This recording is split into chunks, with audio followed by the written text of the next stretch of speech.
Good morning students, मैं Manoj Agrawal for the NEET classes. आज का आपका टॉपिक है न्यूरल कंट्रोल एंड कोऑर्डिनेशन। यही कल चल रहा था आपका, उसका फर्स्ट पार्ट हो गया था। आज सेकंड पार्ट में इसमें देखते हैं न्यूरल कंट्रोल में कि हमने आपको बताया था कि वैसे न्यूरॉन्स क्या होते हैं, न्यूरॉन्स के अलावा न्यूरोग्लियल सेल्स क्या होती है, नर्वस सिस्टम की जो यूनिट क्या होती है, ब्रांच जो न्यूरोलॉजी इसमें स्टडी करते हैं। ब्रांच के अलावा फिर हमने आपको बताया कि नर्व किसे कहते हैं, नर्व फाइबर किसे कहते हैं, न्यूरॉन किसे कहते हैं, और जो न्यूरॉन्स में टाइप्स ऑफ न्यूरॉन थे, सेंसरी थे, मोटर थे, इंटर न्यूरॉन थे, उनके बारे में बताया था। नर्व्स के बारे में बताया था कि नर्व भी कैसे सेंसरी, मोटर या एफरेंट और इफरेंट हो सकती है और मिक्स्ड हो सकती है। फिर इसके बाद हम आए थे नर्वस सिस्टम में, तो 3 पार्ट में डिवाइड किया था, central nervous system, peripheral nervous system और ऑटोनॉमिक नर्वस सिस्टम। जो सेंट्रल नर्वस सिस्टम था हमारा, उसको हम रफली यहाँ फिर से बना दे रहे हैं। नर्वस सिस्टम 3 पार्ट में हमने यहाँ पर डिवाइड कर दिया था, सेंट्रल नर्वस सिस्टम,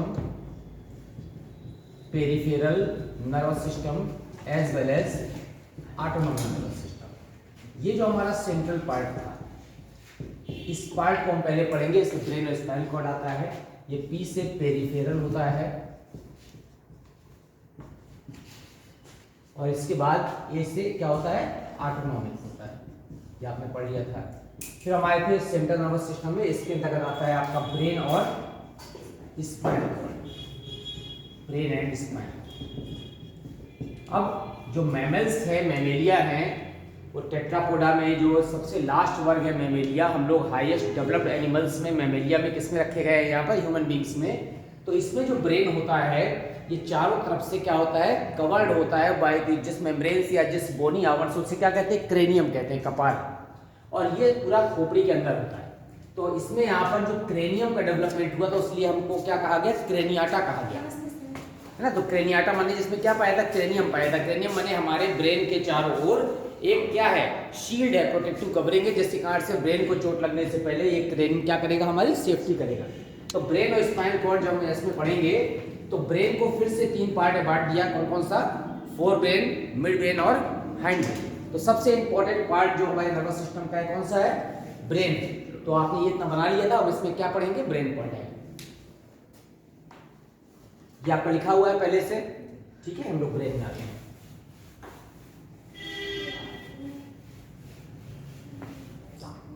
ब्रेन, मस्तिष्क,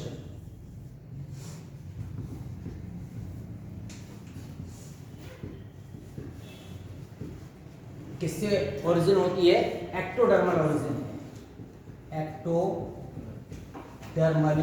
इन ओरिजिन। उत्पत्ति के आधार पर इसको एक्टोडर्मल माना गया है। इसके अलावा यहाँ पर प्रोटेक्टेड बाई क्रेनियम, ठीक है। अप्रोक्सीमेटली कितना होता है यहाँ पर, 1475 सीसी क्यूबिक सेंटीमीटर, या फिर इसी को लगभग 1475 क्या मान लेते हैं, ग्राम।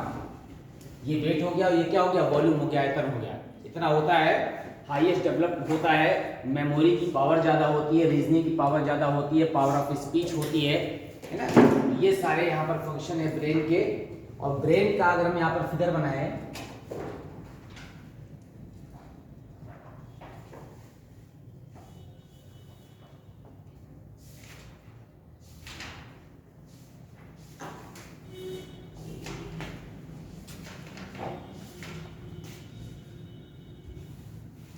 ब्रेन को 3 पार्ट में डिवाइड किया गया। कौन कौन सा,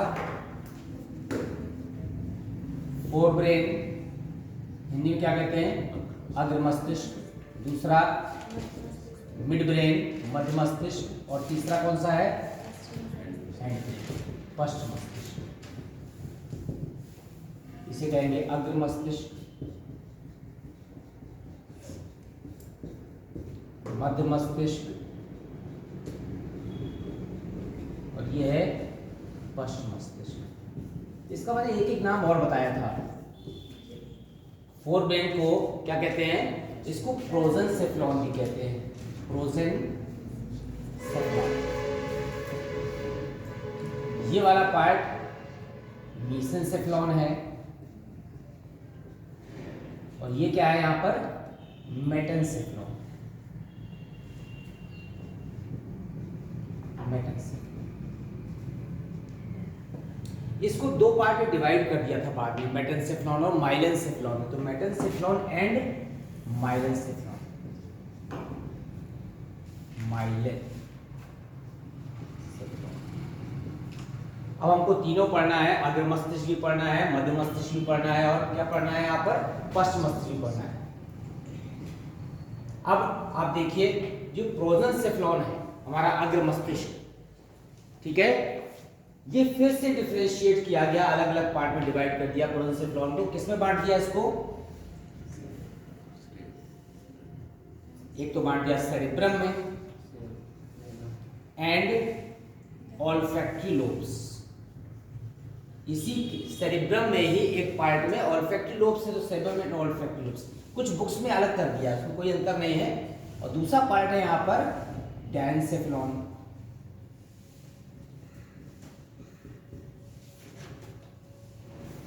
सेरेब्रम और डायंसेफ्लॉन, ठीक है। सेरेब्रम को हिंदी में क्या कहते हैं, प्रमस्तिष्क कहते हैं, प्रमस्तिष्क। ऑल्फैक्टरी लोब को आपको पता ही है, ऑल्फैक्टरी किसके लिए होता है, सूंघने के लिए।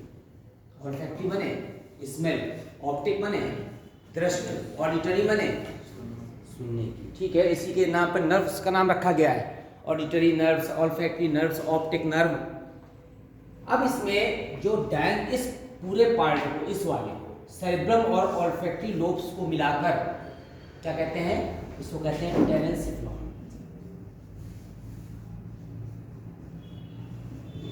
तो वास्तव में हमको ये नाम लिखना चाहिए था, जब हम यहाँ पर डायंसेफ्लॉन लिखे हैं तो हमको लिखना चाहिए था डायंसेफ्लॉन एंड डायंसेफ्लॉन। और डायंसेफ्लॉन में क्या क्या आता है, सेरेब्रम आता है और ऑल्फैक्टरी लोब्स आते हैं। फिर इसके बाद मिड ब्रेन में मेसेंसेफ्लॉन, ये सॉरी डायंसेफ्लॉन पार्ट में क्या क्या आता है, हाँ इसमें आता है आपका थैलेमस, ठीक है, एपिथैलेमस और हाइपोथैलेमस। तो थैलेमस हो गया, एपिथैलेमस हो गया, हाइपोथैलेमस, तीनों पार्ट इसमें आते हैं डायंसेफ्लॉन।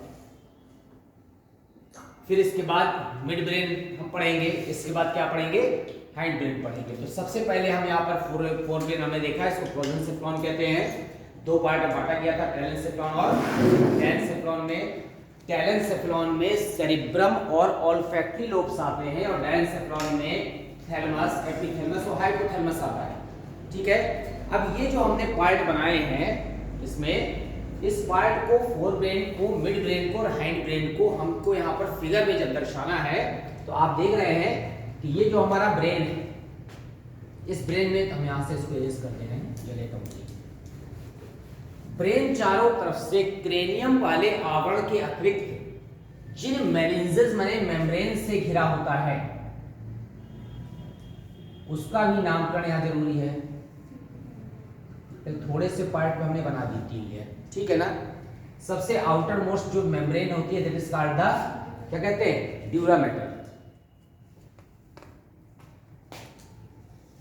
ड्यूरामेटर कौन सी लेयर है, ये आउटर मोस्ट कवरिंग, ठीक है। उसके बाद जो सेकेंड लेयर है वो क्या कहलाती है, एरेक्नोइड मिडिल कवरिंग है, और जो इनर मोस्ट लेयर है इसे कहते हैं पायामेटर। क्या कहते हैं, इसको हिंदी में कहते हैं मृदु तानिका। ड्यूरामेटर में ब्लड कैपिलरीज होती हैं, ठीक है, ब्लड सप्लाई होती है और कोलेजन फाइबर्स होते हैं। एरेक्नोइड में ब्लड कैपिलरीज नहीं होती, ठीक है। उसके बाद फिर ब्लड कैपिलरीज इसमें आ जाती है पायामेटर, इनर मोस्ट सबसे सॉफ्ट और ब्लड वेस्कुलराइज्ड या ब्लड सप्लाई से लगी हुई जो मेम्ब्रेन होती है, that is called the pia mater. यही पायामेटर ही आगे जाकर के जब हमारी स्पाइनल कॉर्ड आगे बढ़ती है, तो हमारा जो है मेडुला ऑब्लांगेटा का पार्ट जब आगे स्पाइनल कॉर्ड में जाकर के ये मेम्ब्रेन रह जाती है, बाकी दोनों मेम्ब्रेन क्या हो जाती है, हट जाती है। तो मेम्ब्रेन चारों तरफ से हमारा जो ब्रेन है वो तीन मेम्ब्रेन से घिरा हुआ है, that is called the durameter, arachnoid and piameter. And the cavity between the durameter and arachnoid is called the dural cavity containing the cerebrospinal fluid, ठीक है, as well as the cavity between the arachnoid and pia mater is called the subarachnoid cavity containing the cerebrospinal, ठीक है, कितना part हो गया, तो सब ड्यूरल cavity हो गई, सब एरेक्नोइड कैविटी हो गई। अब इसके बाद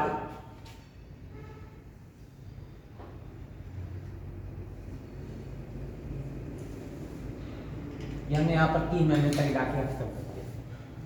अब सबसे इंपॉर्टेंट पार्ट ये है कि ये जो इनर मोस्ट लेयर होती है पाया मेटल, ये वेस्कुलराइज्ड लेयर होती है, इसके अंदर यहाँ पर ब्लड कैपिलरीज के नेटवर्क होते हैं, प्लेक्सस जिसको कहते हैं, उस प्लेक्सस से लगातार जो है क्या निकलता रहता है, प्लाज्मा निकलता रहता है और इसको नम बनाए रखता है, इसके अलावा प्रोटेक्शन करता है, इसके अलावा अगर कहीं शॉक लगता है तो पहले क्रेनियम टूटता है, क्रेनियम के बाद हमारी ये मेम्ब्रेन जो है इसको फोर्स को क्या करती है कि काउंटर करती है, उसके बाद जो लिक्विड होता है वो कंप्रेस होता है, उसके बाद जाकर ब्रेन क्या होता है, डैमेज होता है। तो ये तीनों ब्रेन की क्या है, सुरक्षा के लिए। इसके अलावा जो सेरेब्रोस्पाइनल फ्लूइड है, नाम ही से रखा गया है सेरेब्रोस्पाइनल फ्लूइड, ताकि आपको समझ में आ जाए कि सेरेब्रम से भी रिलेटेड है, स्पाइन से भी रिलेटेड है और क्या है, तरल है। तो ये जो सेरेब्रोस्पाइनल फ्लूइड है सब ड्यूरल और सब एरेक्नोइड कैविटी के अंदर जिस पार्ट से जाता है वहां पर मेडुला ऑब्लांगाटा में, यहां मेडुला ऑब्लांगाटा बाद में पढ़ाएंगे, उसमें होते हैं पोर्स, ठीक है ना, it is oozes out via the pores in medulla oblongata। Medulla oblongata में जो पोर्स होते हैं उससे ये लिक्विड निकलता है and filled in subdural cavity, subdural cavity and सब एरेक्नोइड। तो सब ड्यूरल और सब एरेक्नोइड कैविटी में भरा हुआ सेरेब्रोस्पाइनल फ्लूइड मेडुला ऑब्लांगाटा में होने वाले पोर्स से, छिद्र से होकर के कहां चला जाता है, इस कैविटी के अंदर, और इन पोर्स को क्या कहते हैं, इन पोर्स को कहते हैं फोरामेन ऑफ मैगेंडी और फोरामेन ऑफ लूस्का। नाम सुना है, फोरामेन माने pore, foramen of Magendie and foramen of Luschka, LUSCHKA, शायद ऐसा होता है इसका। ये जो फोरामेन ऑफ मैगेंडी और फोरामेन ऑफ लूस्का है, ये डॉर्सल और लेटरल साइड पर मेडुला ऑब्लांगाटा के पोर्स हैं, जिससे निकल करके लिक्विड यहाँ पर सब ड्यूरल और सब एरेक्नोइड कैविटी में इकट्ठा हो जाता है, और इसी लिक्विड को यहाँ पर सेरेब्रोस्पाइनल क्या कहते हैं, फ्लूइड कहते हैं।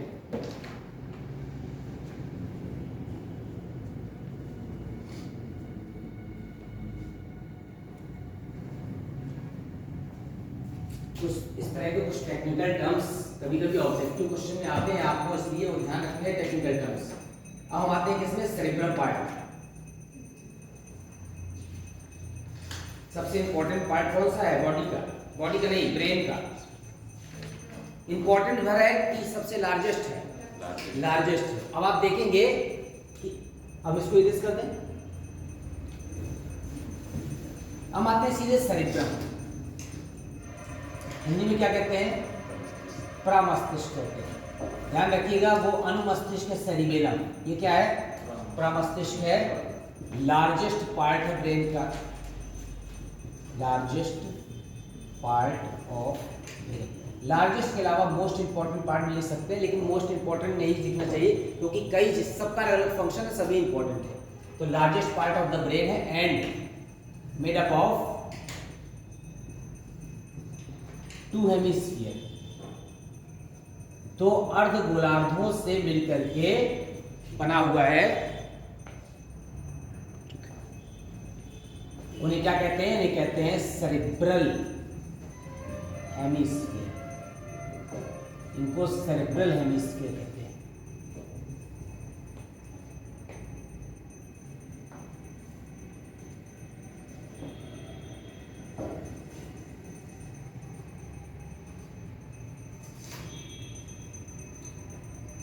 ठीक है, विच कंटेन्स या कंटेन्स नहीं, विच आर ज्वाइंट टुगेदर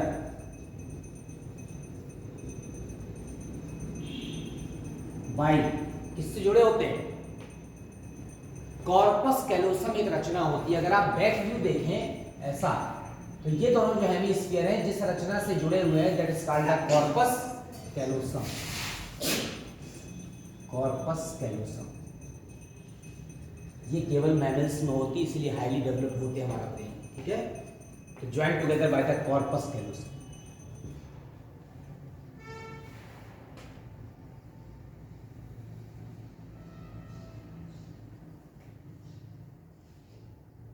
दो तरह के एनिमल्स होते हैं, मतलब दो तरह का डिवीजन किया गया है कि एमनियोटा, एक एनेमनियोटा। नाम सुना है?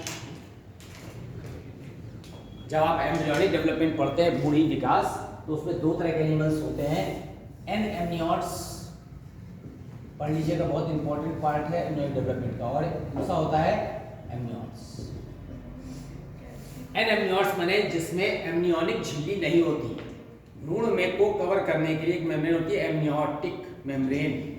वैसे तो चार होती हैं, एमनियॉन, कोरियन, एलेंटॉइड्स, प्लेसेंटा, इस तरह से, लेकिन मेन एमनियोट होती है। अगर वो झिल्ली जिसमें नहीं है वो एनेमनियोट्स।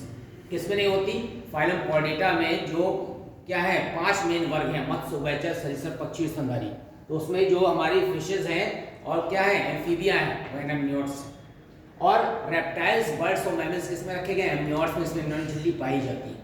इसी झिल्ली के कारण चारों तरफ से जो लिक्विड है वो बह नहीं पाता, उसे कहते हैं एमनियोटिक फ्लूइड। उसी एमनियोटिक फ्लूइड को निकालकर इंजेक्शन से, सिरिंज से उसके सेल को क्या कराते हैं, यहाँ पर ग्रो कराते हैं, तो सारे क्रोमोसोम बन जाते हैं, दैट इज कॉल्ड द कैरियोग्राम, जिससे पता चल जाता है बच्चे का सेक्स। ठीक है, फीटस का, कि फ्यूचर में जो बच्चा पैदा होगा वो मेल है कि फीमेल है। तो एमनियोटिक उसे प्रोसेस को कहते हैं एमनियोसेंटेसिस। तो वास्तव में इस टेक्निक का उपयोग इसलिए किया जाता है ताकि पहले से होने वाली फ्यूचर में अगर कोई एबनॉर्मलिटी क्रिएट हो रही है, अगर कोई सिंड्रोमिक पर्सन है, तो उस बेबी को पहले ही अवॉइड करा दिया जाए, बेबी नहीं फीटस को। लेकिन इसका जो मिसयूज है वो क्या है, बच्चे का सेक्स पता करने में करते हैं कि मेल है कि फीमेल है। खैर, अभी हम अपने टॉपिक पे आते हैं कि लार्जेस्ट पार्ट है, दो हेमिस्फीयर से मिलकर बना है, सेरेब्रल हेमिस्फीयर कहते हैं, दोनों कॉर्पस कैलोसम नामक रचना से जुड़े हुए। अब ये जो पूरा सेरेब्रम पार्ट है, साइड व्यू बनाया हुआ है, इसमें जगह जगह यहाँ पर गर्त है, that is called the gyri, sorry sulci. और ये जो उभार है दैट इज कॉल्ड द, तो गायराई और सल्काई नामक जो यहाँ पर इवेजिनेशन से उभार हैं, इसके कारण से इसका सरफेस एरिया क्या होता है, बढ़ जाता है, क्षेत्रफल बढ़ जाता है, आयतन बढ़ जाता है, और इसी के कारण से मेमोरी स्टोर करने की पावर बढ़ जाती है। ऐसे आप किसी बैग में कपड़े से ठूस ठूस के भर दें तो कम कपड़े आएंगे, फिर आप उसको प्रेस कर देते हैं तो कम जगह पर ज़्यादा मटेरियल आप रख सकते हैं, वही कंडीशन यहाँ पर है। तो इसमें यहाँ पर गायराई सल्काई नामक क्या होते हैं, गर्त होते हैं। अब सेरेब्रम में, प्रमस्तिष्क में अलग अलग पार्ट है और अलग अलग क्या है, फंक्शन है। तो सबसे पहला पार्ट आगे का आपको पता है, बोन के आधार पर रखा गया, फ्रंटल। उसके बाद साइड का व्यू है, उसको कहते हैं पैराइटल। उसके बाद जो पीछे का व्यू है उसे क्या कहते हैं यहाँ पर, ऑक्सीपिटल। और उसके बाद कान के पास का जो था उसे क्या कहते हैं, टेम्पोरल। तो फ्रंटल, पैराइटल, ऑक्सीपिटल, टेम्पोरल दोनों पार्ट है, दोनों अलग अलग हेमिस्फीयर के। तो यहाँ पर हम लिख सकते हैं सेरेब्रल हेमिस्फीयर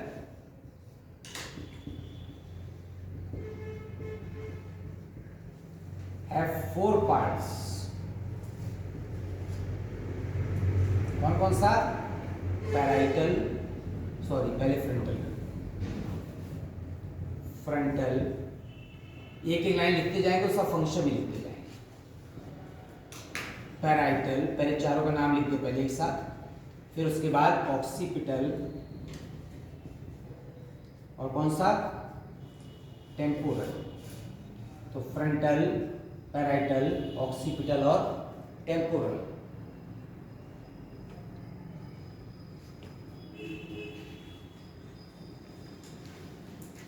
ठीक है, आपको पता है फ्रंटल आगे की तरफ होता है, पैराइटल साइड को कहते हैं, ऑक्सीपिटल पीछे होता है, टेम्पोरल कान के पास का होता है। अब कोई बता सकता है कि सबका अलग अलग फंक्शन क्या है, फ्रंटल का, पैराइटल का, टेम्पोरल का, ऑक्सीपिटल का। फ्रंटल पार्ट का फंक्शन क्या है? वैसे तो हम टोटल फंक्शन लिख देते हैं सेरिब्रम का, मेमोरी है, इंटेलिजेंस है, आईक्यू है, और जो है स्पीच का भी सेंटर सबका है, लेकिन अलग अलग फंक्शन क्या है? फ्रंटल का स्पीच का और ऑक्सीपिटल का। फ्रंटल का किसका? स्पीच को करता अभी थोड़ा सा इनकम्प्लीट है, वो का से भी होता है ब्रोकाई सेंटर कहते हैं, ठीक है। हाँ, तो वो स्पीच के लिए, हाँ और बोलने की बात अगर वो खराब लिख लीजिए इसमें एक लाइन दे, ठीक है, सही बता रहे हैं आप। लिख दीजिए इसमें फ्रंटल, फ्रंटल में लिख दीजिए it is the centre of, Hindi में लिखा देंगे इंग्लिश में लिख दीजिए, it is the centre of knowledge, reasoning, it is the center of knowledge, reasoning, IQ, intelligence, will power, इच्छा शक्ति, क्रिएशन, नए नए जो विचार क्रिएट होते हैं, नॉलेज है, रीजनिंग है, विल पावर है, क्रिएशन है, ठीक है, मेमोरी,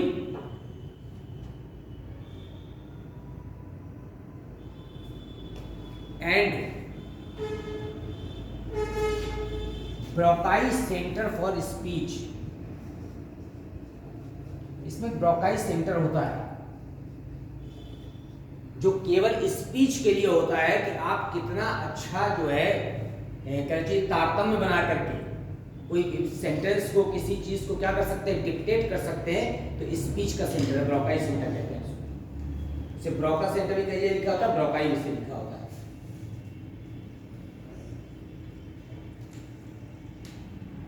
नेक्स्ट लिखिए, किसमें आएंगे, पैराइटल में लिख लीजिए।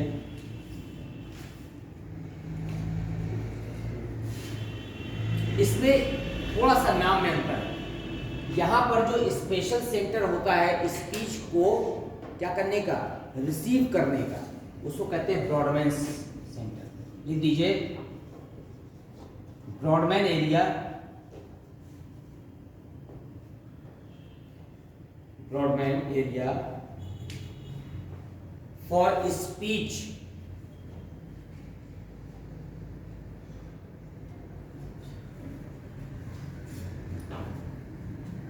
as well as center for pain, जो दर्द का एहसास हो रहा है उसके लिए, pain, taste, touch, pain, taste, touch इत्यादि एटसेट्रा। टेस्ट हमारी बर्ड्स करती हैं किस पे, टंग पर, लेकिन उसको अंडरस्टैंडिंग का काम, समझने का काम कौन कर रहा है, ब्रेन कर रहा है। सुनने का काम हमारे ईयर कर रहे हैं, कान, कौन सा, इंटरनल ईयर, लेकिन उसको एनालाइज कौन कर रहा है, ब्रेन कर रहा है। देखने का इमेज बनी रेटिना में, लेकिन उसको एनालाइज कौन कर रहा है, ब्रेन कर रहा है। अगर ब्रेन डैमेज हो जाएगा तो ये सारे ऑर्गन सेफ रहेंगे, फिर भी हमारा कोई भी फंक्शन नहीं होगा, क्योंकि यहाँ पर हर चीज को अंडरस्टैंड करने के लिए वहां पर क्या है, एक मेन सेंटर बना हुआ है। तीसरे में आइए, ऑक्सीपिटल,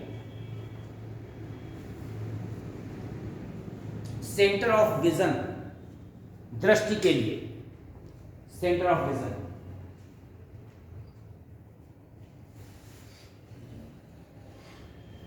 अब टेम्पोरल इधर कान है, तो टेम्पोरल क्या है, होगा सेंटर ऑफ हियरिंग, श्रवण के लिए। टेम्पोरल में लिख दीजिए centre of hearing and smell.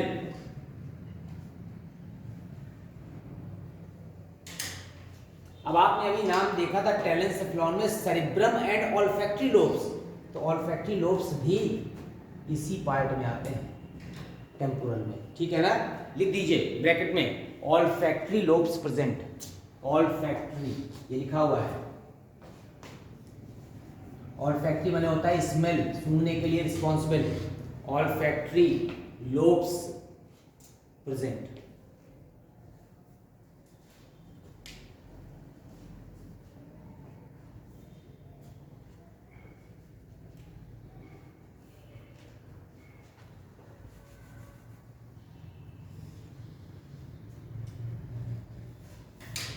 ठीक है, अब हम आते हैं किसकी में, कौन से पार्ट में, डायनसेफ्लॉन। सेफ्लॉन हो गया, लिखिए डायनसेफ्लॉन।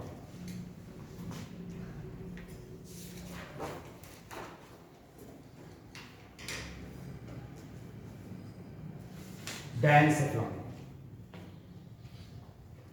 आप देख रहे हैं ये वाला पार्ट हमारा फ्रंटल, पैराइटल, ऑक्सीपिटल, टेम्पोरल ये सब कंप्लीट होने के बाद जो हमारा डायनसेफ्लॉन है, डायनसेफ्लॉन में सपोज करिए कि हमारा ये वाला पार्ट इधर का ये हो गया थैलमस, सिंबल में लिख रहा हूं, तो इसके ऊपर का क्या हो गया एपिथैलेमस, और इस नीचे क्या हो गया, लिख दीजिए डायनसेफ्लॉन में it is made up of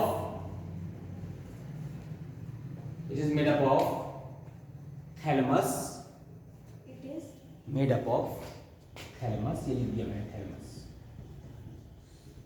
epithalamus and hypothalamus.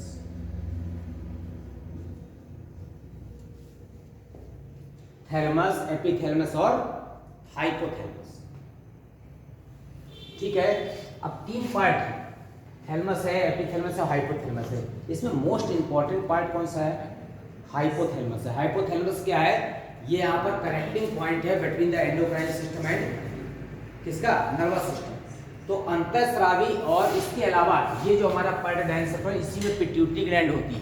तो पिट्यूटरी ग्लैंड को मास्टर ग्लैंड कहते हैं, सारी ग्लैंड को कंट्रोल करती है, इसीलिए हम कलेक्टिवली देते हैं कि एंडोक्राइन और न्यूरोक्राइन का जो सेंटर होता है या जंक्शन होता है उसे क्या कहते हैं, यहाँ पर हाइपोथैलेमस कहते हैं। लिख दीजिए इसमें हाइपोथैलेमस तंत्रिका तंत्र व अंतःस्रावी तंत्र का संयोजक है। It is the connecting link between the nervous system and endocrine. तंत्रिका तंत्र व अंतःस्रावी तंत्र का संयोजक है। तंत्रिका तंत्र व अंतःस्रावी तंत्र का संयोजक।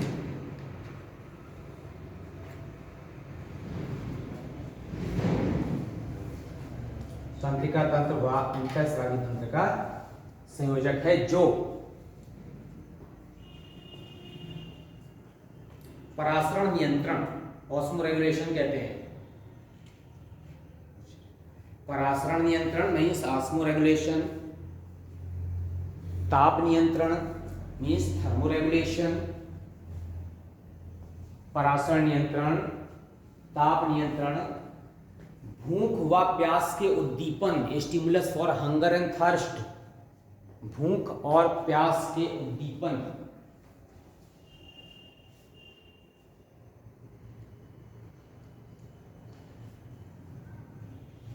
प्रसन्नता प्लेजर, निद्रा,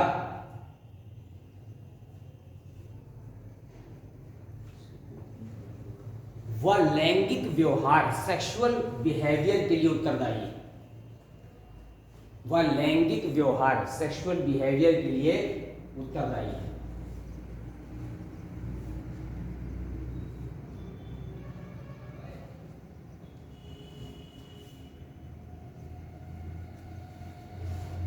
अब जो आपका ऑटोनॉमिक नर्वस सिस्टम है ना, स्वायत्त तंत्रिका तंत्र, उसका भी यहाँ पर क्या है, ये सेंटर है, और लिख दीजिए, और यह स्वायत्त तंत्रिका तंत्र, और यह स्वायत्त तंत्रिका तंत्र का केंद्र है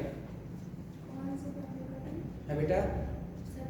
और ये स्वायत्त तंत्रिका माने ऑटोनॉमिक नर्वस सिस्टम, जो थर्ड पार्ट है नर्वस सिस्टम का, वो वैसे भी यहीं से कंट्रोल, इसलिए कुछ बुक्स में दो ही पार्ट रहते हैं, कौन सा, सेंट्रल और पेरिफेरल, क्योंकि इसका कंट्रोलिंग यहीं से होता है। इसके अलावा थैलेमस को बॉडी का रिले सेंटर कहते हैं, ठीक है, क्योंकि ऑब्जेक्टिव क्वेश्चन आता है। पैरेंट्स लिख दीजिए वो सेंटेंस पूरा हो गया। स्वायत्त तंत्रिका तंत्र का केंद्र। पहला चीज क्या लिखिए, थैलेमस को शरीर का रिले सेंटर, रिले को हिंदी में क्या कहते हैं उसको ध्यान नहीं आ रहा है, RELAY, it is the relay centre of the body. Thalamus को बॉडी का रिले सेंटर कहते हैं, रिले केंद्र।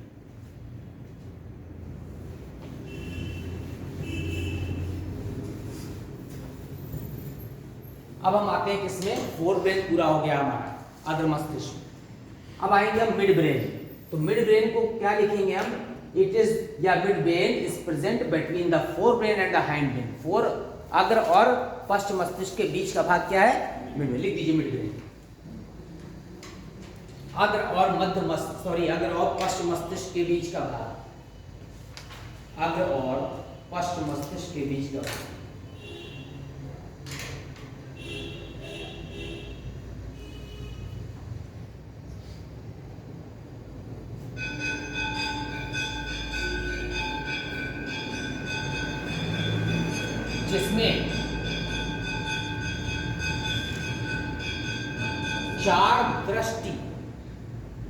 जिसमें चार दृष्टि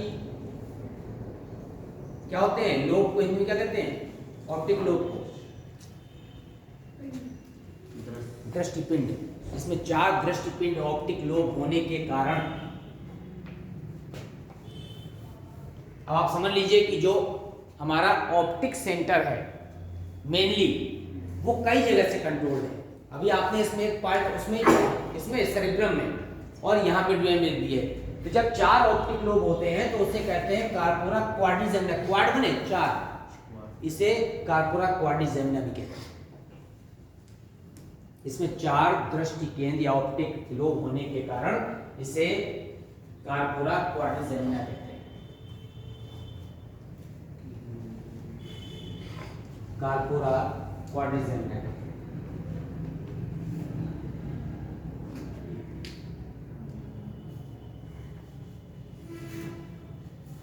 अब आप देखिए यहां पर जो कार्पोरा क्वाड्रिजेमिना कहा है, 4 लोब हैं, ऐसे हैं 4, 2 ऊपर हैं और 2 नीचे। जो ऊपर वाले जो 2 हैं ये विजुअल रिफ्लेक्स के लिए हैं, विजुअल ऑप्टिक्स सब एक ही है, पर्यायवाची है, ठीक है ना। और जो नीचे के 2 हैं ये ऑडिटरी, माने श्रवण के लिए। तो मिड ब्रेन यहाँ पर ऐसा पार्ट है जो विजुअल रिफ्लेक्स के लिए भी और ऑडिटरी रिफ्लेक्स के लिए भी रिस्पॉन्सिबल है। तो दृष्टि केंद्र के साथ साथ यहाँ पर प्रतिक्रिया केंद्र भी है और किसके लिए भी है, श्रवण के लिए भी। और ऑल्फैक्टरी किसमें आ गया था, सेरेब्रम में। तो 3 जो मेन संवेदी भाग है हमारे, आंख, कान और नाक, तीनों यहां से क्या हो गया, कंट्रोल हो गया। लिख दीजिए इसमें ऊपरी 2, इसमें ऊपरी ब्रैकेट लिखो अग्र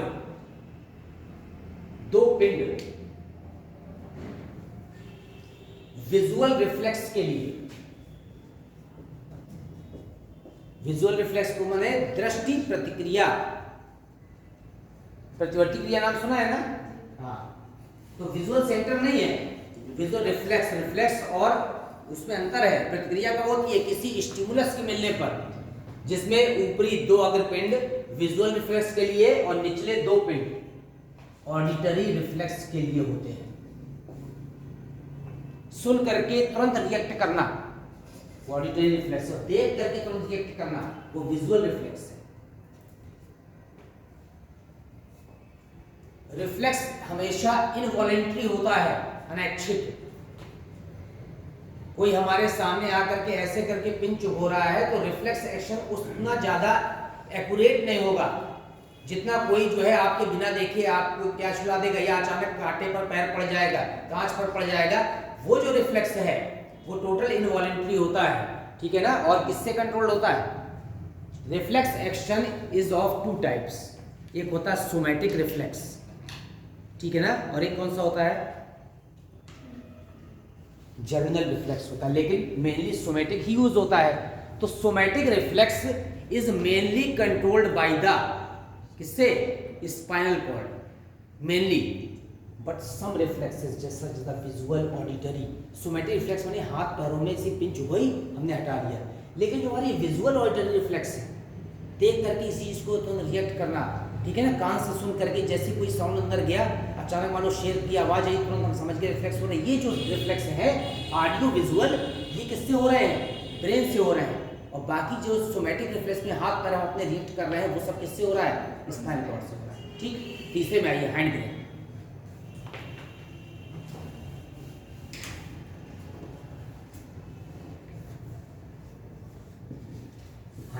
हिंदी में पश्च मस्तिष्क कहते हैं।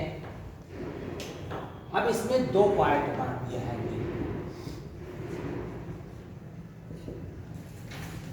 एक को कहते हैं यहां पर मेटेनसेफेलॉन,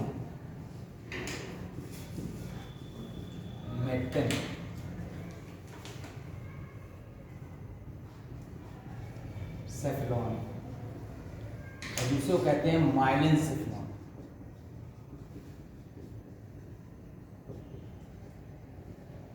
मेटेनसेफेलॉन एंड माइलेनसेफेलॉन।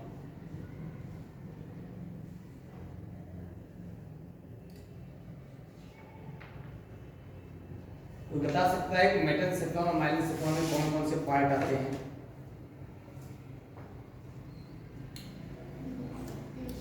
तीन है, बताइए कौन कौन से। एक तो सबसे मेन है सेरिबेलम। क्या है, हिंदी में क्या कहते हैं, अनुमस्तिष्क कहते हैं, लिख दीजिए। और इसमें आता है पोन्स एंड मेडुला ऑब्लांगाटा।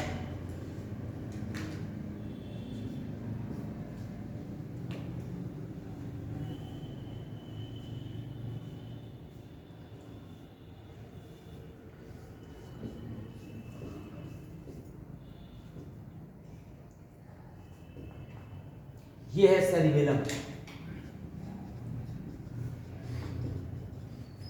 ठीक है।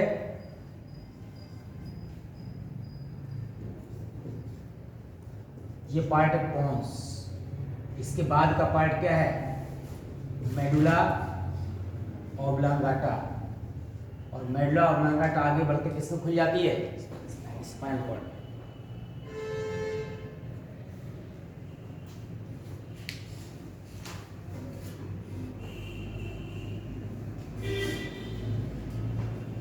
सेरिबेलम, पोन्स और मेडुला ऑब्लांगाटा, ठीक है।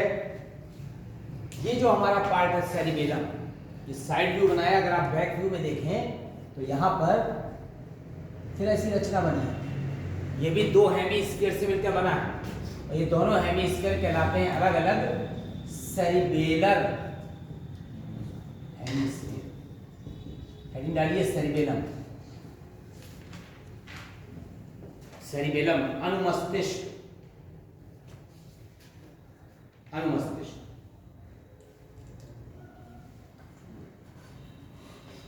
लिख दीजिए, दो गोलार्धों से मिलकर बना,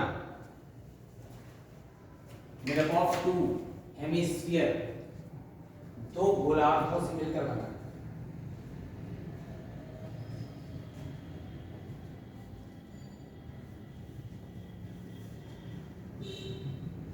ठीक है, कॉमा लगाइए। Second largest part of the brain, मस्तिष्क का दूसरा सबसे बड़ा भाग।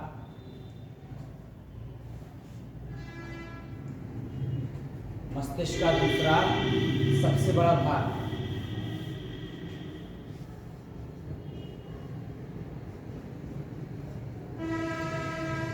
फिर कॉमा लगाइए, गायरोस्कोप ऑफ द बॉडी, बहुत इंपॉर्टेंट पार्ट है।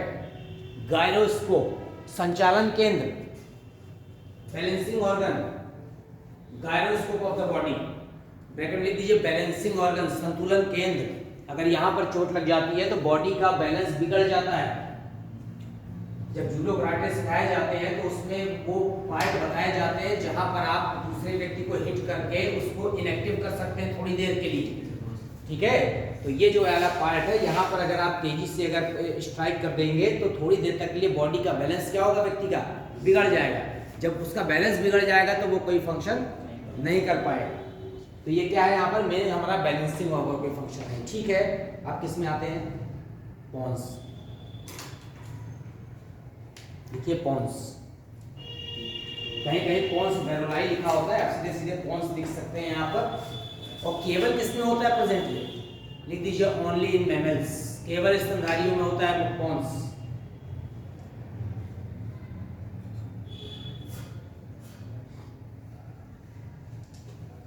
काहे का कंट्रोल होता है यहाँ पर, ब्रीथिंग का, श्वास क्रिया का।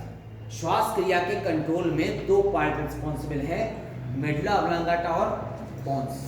इसे न्यूमोटैक्टिक सेंटर भी कहते हैं। लिख दीजिए आप, कंट्रोल्स द ब्रीथिंग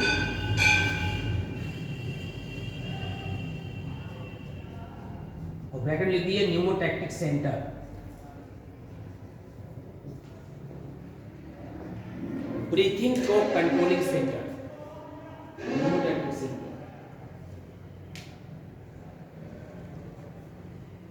अगर यहां पर चोट लग जाए तो ब्रीथिंग क्रिया रुक जाएगी, ठीक है ना, जस्ट स्विच ऑफ सेंटर है ब्रीथिंग का। तो अगर कभी तेजी से ब्रेन में चोट लगती है, एक्सीडेंट होता है, इस पार्ट के डैमेज होते ही श्वास क्रिया तुरंत रुक जाएगी, आपके लंग्स काम करते रहेंगे, सब कुछ होता रहेगा, लेकिन क्या हो जाएगी, डेथ हो जाएगी। अब आप किस में आते हैं, medulla oblongata.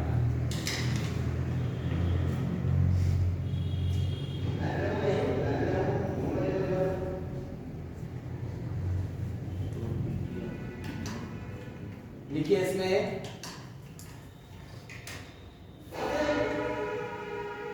Breathing, medulla oblongata में लिखना है ब्रीथिंग माने श्वास क्रिया, कॉमा लगाइए हार्ट बीट, हृदय की धड़कन, फिर कॉमा लगाइए पेरिस्टाल्टिक मूवमेंट। हमारी आहार नाल में जो संकुचन गति होती है उसे क्या कहते हैं, पेरिस्टाल्टिक मूवमेंट, हिंदी में कहते हैं क्रमाकुंचन गति, क्रमाकुंचन गति। वाह, बीपी, ब्लड प्रेशर नियंत्रण केंद्र, ब्लड प्रेशर या रक्तदाब नियंत्रण केंद्र।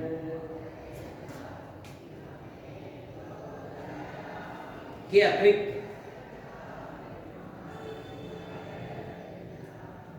खांसने, कफिंग, छींकने, स्नीजिंग, हिचकी आने,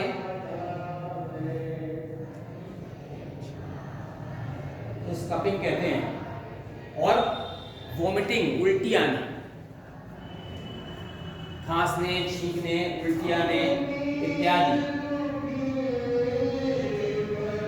का प्रतिक्रिया केंद्र या इत्यादि का नियंत्रण केंद्र लिख सकते हैं।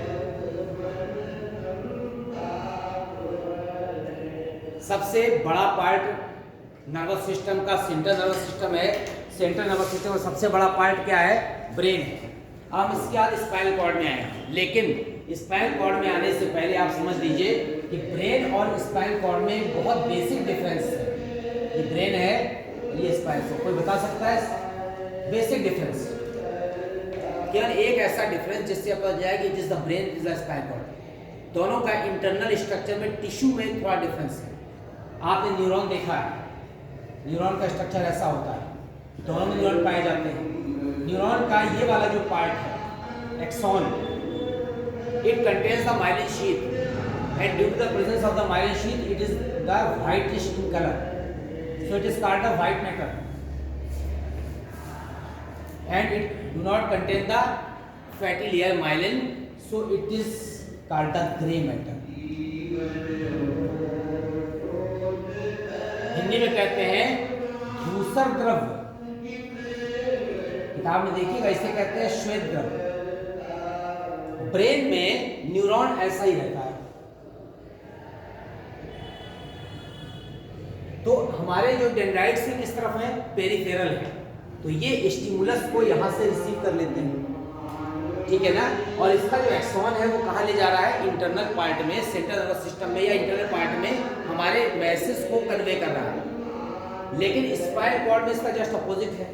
अगर हम स्पाइनल कॉर्ड में इंटरनल स्ट्रक्चर देखें तो वहाँ पर जो हमारा साइटोन पार्ट है वो इंटरनल है और एक्सॉन कहाँ आ रहा है, पेरिफेरल पार्ट में आ रहा है, परिधि की तरफ आ रहा है। तो इसका मतलब है कि ग्रे मैटर अंदर है, व्हाइट मैटर का है परिधि की तरफ, जबकि हमारे ब्रेन में ग्रे मैटर किस तरफ है, पेरिफेरल है, और व्हाइट मैटर कहाँ है, इंटरनल है।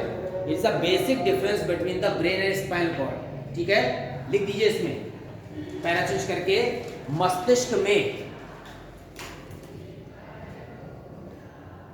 ग्रे मैटर, हिंदी में कहते हैं धूसर द्रव्य, परिधि की तरफ,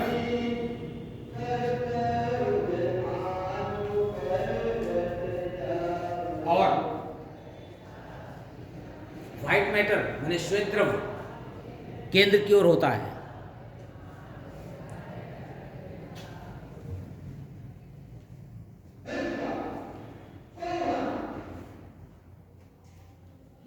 ग्रे मैटर को ब्रैकेट में आप क्या लिख सकते हैं, साइटोन, व्हाइट मैटर क्या लिख सकते हैं, axon.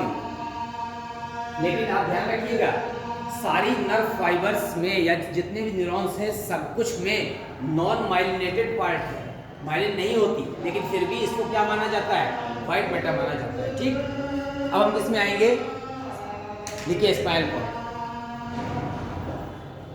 Spinal cord central nervous system का ही पार्ट है, ब्रेन के बाद स्पाइनल कॉर्ड में आते हैं।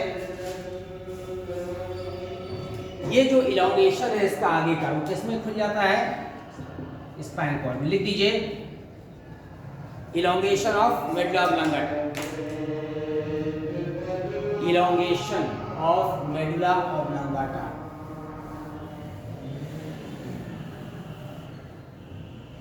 Elongation of medulla oblongata which appears butterfly shaped in internal, which appears butterfly shaped internally, आंतरिक रूप से जो है बटरफ्लाई की तरह प्रतीत होता है, which appears butterfly shaped internally।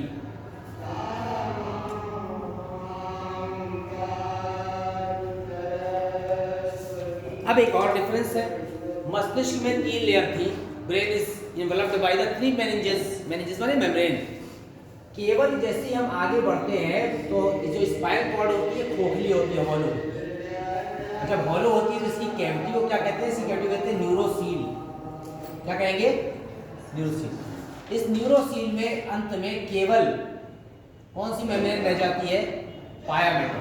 तो लंबर पार्ट तक, मेम्बर माने कटी तक, कमर तक की जो वर्टिब्रल कॉलम है, वर्टिब्री है, उसमें तीनों मेम्ब्रेन रहती है।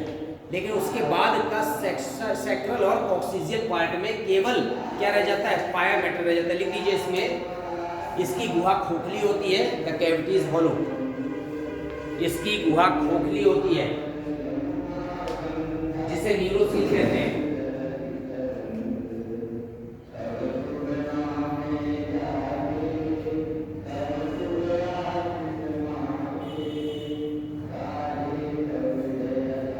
जिसमें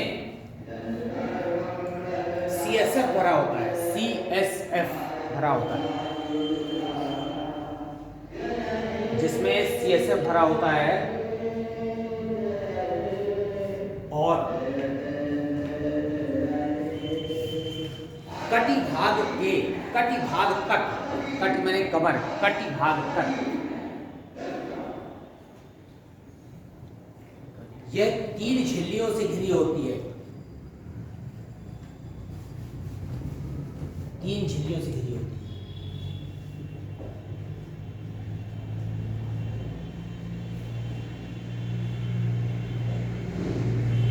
और शेष भाग में केवल, शेष भाग में केवल मृदुतानिका, शेष भाग में केवल मृदुतानिका माने पाया मैटर रह जाता है।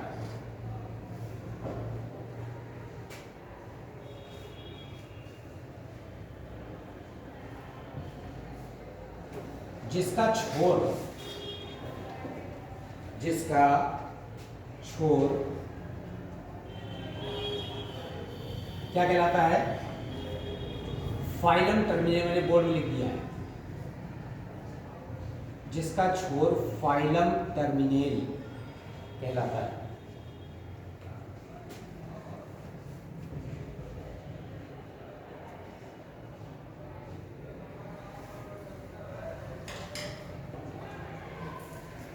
अब हम पेरिफेरल नर्वस सिस्टम में आने से पहले सेंट्रल नर्वस सिस्टम को पूरा कर लें। सेंट्रल नर्वस सिस्टम में इसमें एक लाइन और लिख दीजिए ग्रे और व्हाइट मैटर का, ठीक है ना। इसमें ग्रे मैटर केंद्र की ओर, इसमें ग्रे मैटर केंद्र की ओर,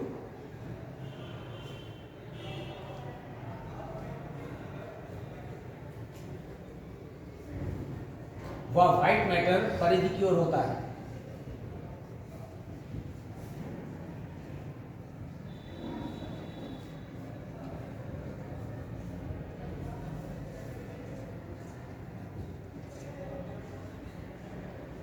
अर्थात मस्तिष्क के विन्यास से उल्टा होता है।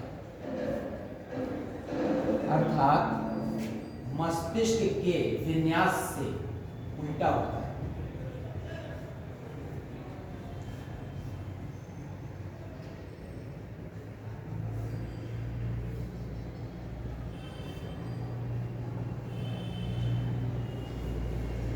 हेडिंग लिखिए, मस्तिष्क की वेंट्रिकल्स।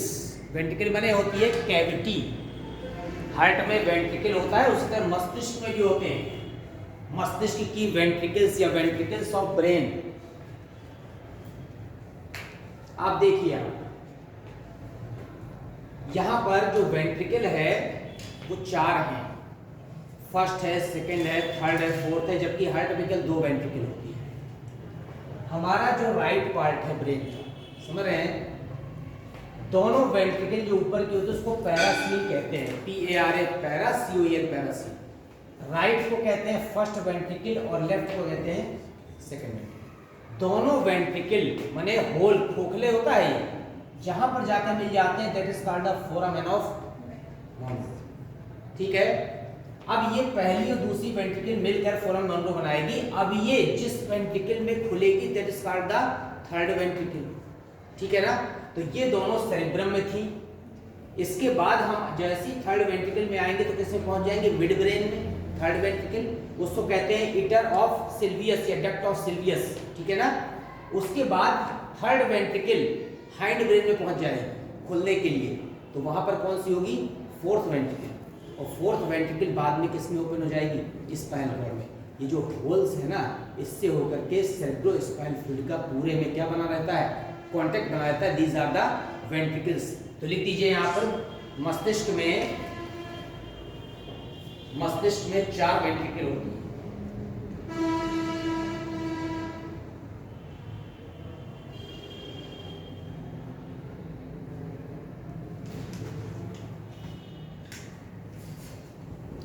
चारों का नाम लिख दीजिए, first ventricle, second ventricle, third ventricle और फोर्थ वेंट्रिकल।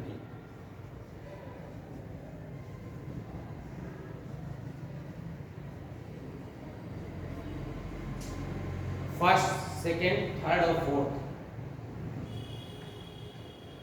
ठीक है, अब अलग अलग लाइन से लिखिएगा। फर्स्ट वेंट्रिकल को डैश कर दीजिए, राइट पैरासील, राइट पैरासील।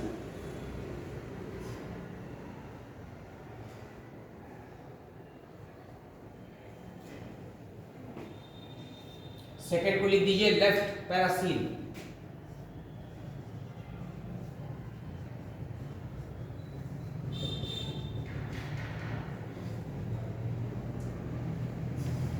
ठीक है, फिर पैराक्सिस करिए। देखिए, फर्स्ट और सेकेंड वेंट्रिकल, फर्स्ट और सेकेंड वेंट्रिकल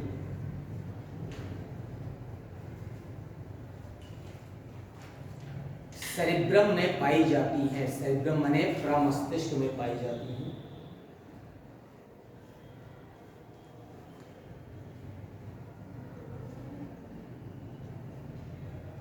और दोनों फोरामेन क्षेत्र द्वारा दोनों फोरामेन छिद्र द्वारा, यह लिखा है बेटा फोरामेन,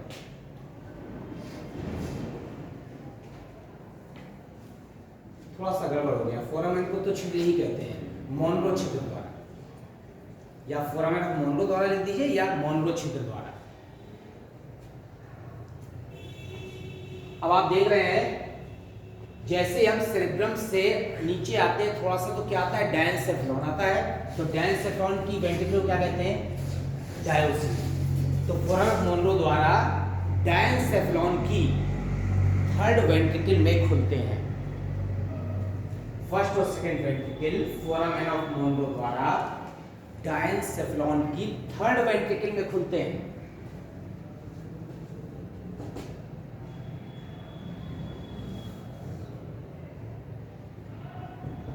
डायनसेफ्लॉन की third ventricle.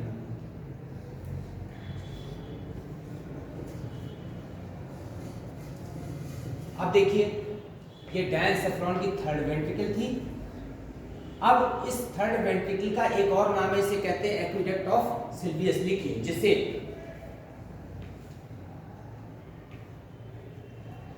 Aqueduct of Silvius, जिसे एक्विडक्ट ऑफ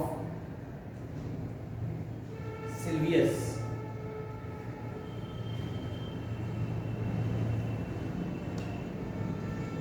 भी कहते हैं।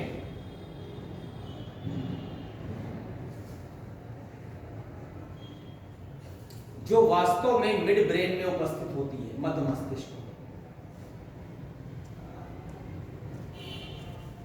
जो वास्तव में मिड ब्रेन में मध्य मस्तिष्क में उपस्थित होती है।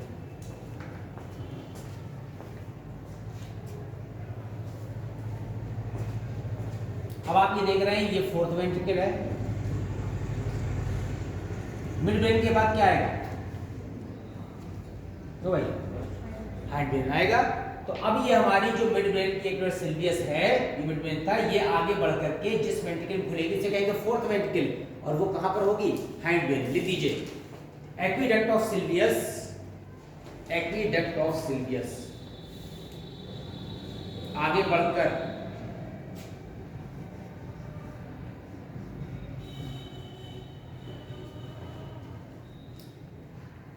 पश्च मस्तिष्क के, हाइंड ब्रेन के पश्च मस्तिष्क की कैविटी,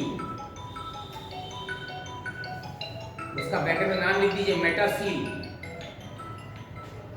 और दूसरा नाम है यहां पर फोर्थ वेंट्रिकल में खुलती है।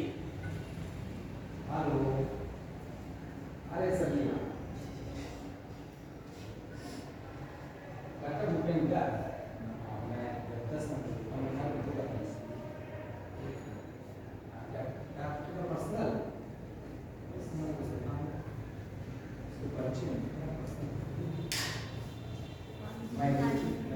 देखता हूँ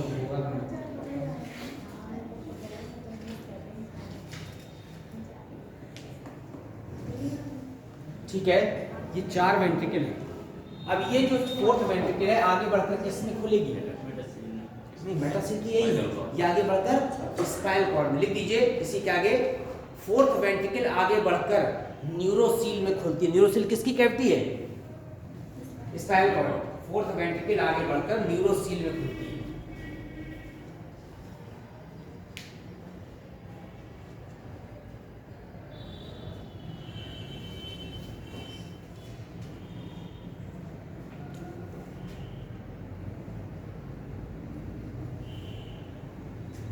ठीक है, इसको बना दीजिए।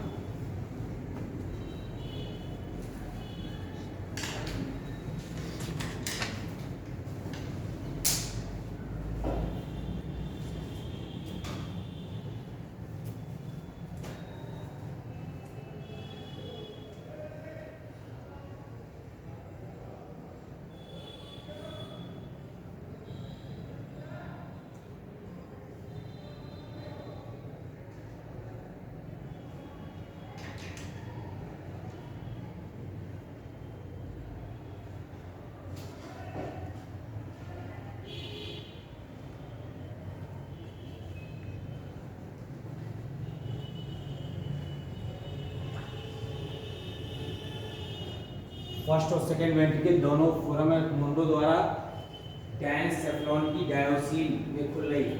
थर्ड वेंट्रिकल डायसेफ्लॉन की जो वेंट्रिकल है थर्ड, वो आगे बढ़कर एक्विडक्ट ऑफ सिलियस में खुल रही है।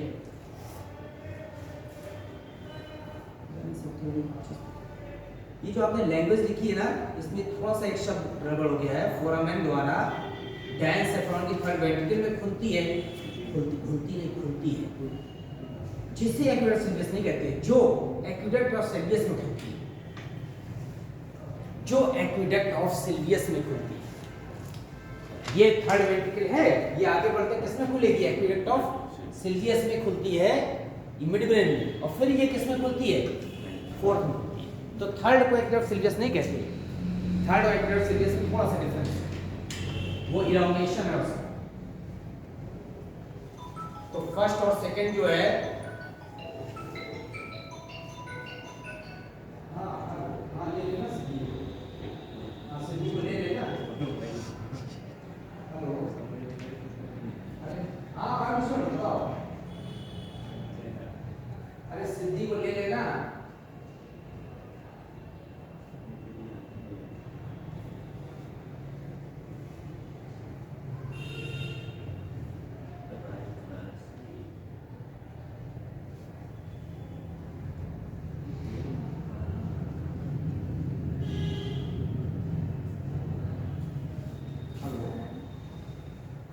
सिद्धि को ले लेना। देखो मैं घर में कॉल कर रहा हूँ।